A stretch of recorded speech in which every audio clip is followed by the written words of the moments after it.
ജല അതോറിറ്റിയുടെ ജില്ലയിലെ മേജർ സബ് ഡിവിഷൻ ഓഫീസായ Peermade water authority sub division ഓഫീസിൽ ആവശ്യത്തിന് ജീവനക്കാരില്ലാത്ത സംഭവത്തിൽ മനുഷ്യാവകാശ കമ്മീഷൻ പരാതി ഫയലിൽ സ്വീകരിച്ചു. മനുഷ്യാവകാശ പ്രവർത്തകൻ ഗിന്നസ് മാടസ്വാമിയാണ് പരാതി നൽകിയത്. ജല അതോറിറ്റിയുടെ ജില്ലയിലെ മേജർ സബ് ഡിവിഷൻ ഓഫീസായ Peermade water authority sub division ഓഫീസിൽ ആവശ്യത്തിന് ജീവനക്കാരില്ലാത്ത സംഭവത്തിൽ മനുഷ്യാവകാശ കമ്മീഷൻ പരാതി ഫയലിൽ സ്വീകരിച്ചു. മനുഷ്യാവകാശ പ്രവർത്തകൻ ഡോക്ടർ ഗിന്നസ് മാടസ്വാമിയാണ് പരാതി നൽകിയത്. അതിന്റെ പ്രവർത്തനം താളം തെറ്റുന്നു.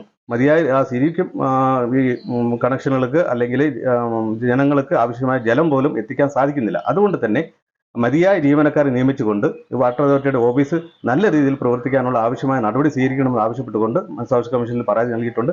ഓഫീസിൽ നിലവിൽ ആകെയുള്ളത് 6 ജീവനക്കാരാണ്. Assistant executive engineer 1, UD clerk 2, typist 1, office attendant 1, part time sweeper 1 എന്നിങ്ങനെയുള്ള തസ്തികകളിൽ മാത്രമാണ് ജീവനക്കാരുള്ളത്. ഒരു ഫസ്റ്റ് ഗ്രേഡ് ഡ്രാഫ്റ്റ്മാൻ, ഒരു സെക്കൻഡ് ഗ്രേഡ് ഡ്രാഫ്റ്റ്മാൻ എന്നീ തസ്തികകൾ കാലങ്ങളായി ഒഴിഞ്ഞു കിടക്കുകയുമാണ്. ഡ്രൈവർ തസ്തികയിലും ആളില്ല.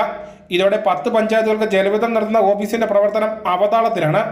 176 കിലോമീറ്റർ വിസ്തൃതിയിൽ 10 പഞ്ചായത്തുകളാണ് ഈ ഓഫീസിന് കീഴിലുള്ളത്. 15,000-ഓളം ജലവിതരണ കണക്ഷനാണ് സബ് ഡിവിഷന് കീഴിലുള്ളത്. പുതുതായി നൽകുന്ന ജൽജീവൻ മിഷൻ കണക്ഷനുകൾ പൂർത്തീകരിച്ചു കഴിയുമ്പോൾ ഗുണഭോക്താക്കളുടെ എണ്ണം 4,00,000-ന് മുകളിലാകും. ഇവരുടെ പരാതികൾ പരിഹരിക്കുന്നതിനോ അറ്റകുറ്റപ്പണികളുടെ ഏകോപനം നടത്തുന്നതിനോ കഴിയാത്ത സ്ഥിതി ജീവനക്കാരുടെ കുറവ് മൂലമുണ്ട്. ഉപഭോക്താക്കൾ കുറവുള്ള സബ് ഡിവിഷനുകളിൽ ഇതിലേറെ ജീവനക്കാരുടെ സേവനം ലഭ്യവുമാണ്. കൂടുതൽ ജീവനക്കാരെ നിയമിച്ചാൽ മാത്രമേ ഓഫീസിന്റെ പ്രവർത്തനം സുഗമമാക്കാൻ കഴിയൂ. News bureau, Peermade.